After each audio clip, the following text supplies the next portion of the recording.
টাঙ্গাইলের দেলদুয়ার উপজেলার হিঙ্গানগড় সহ আশেপাশের গ্রামগুলোতে প্রায় ২০০ বছর ধরে শীতল পাটি তৈরি হয়। হাজারেরও বেশি পরিবার এই পাটি শিল্পের সঙ্গে জড়িত। নারীরা ঘরের কাজের পাশাপাশি পাটি বোনায় সহযোগিতা করেন, কেউ আবার বাইরের শ্রমিকও নিয়োগ দেন। প্রতি সপ্তাহে হিঙ্গনগড়ে ২টি হাট বসে। দূর দূরান্ত থেকে পাইকাররা এসেন পাটি কেনেন। দাম আকার ভেদে ৩০০ থেকে ৫,০০০ টাকা পর্যন্ত।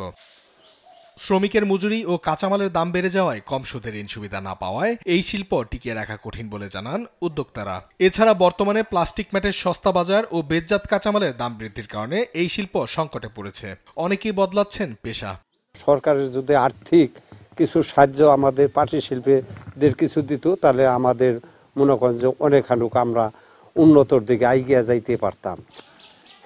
তবে গরম আসলে কদর বাড়ে গরমের শীতল পাটির চাহিদা, দামও বাড়ে কিছুটা। এটা আমার গ্রামে থেকে আমি আইছি, আমি কিনে আমার গ্রামেই বেশি। এগুলা দাম ছিল আপনার 850, 900 এরকম। এখন এগুলা 1200, 1100, 1150 এরকমই। বাজার বেশি, সব জিনিসেরই দাম বেশি। টাঙ্গাইলে শীতল পাটির চাহিদা সারা দেশেই রয়েছে। তবে পাটির ব্যবহার ও বেত চাষ বৃদ্ধি করতে পারলে শীতল পাটির সুদিন ফিরিয়ে আনা সম্ভব বলে মনে করেন সংশ্লিষ্টরা।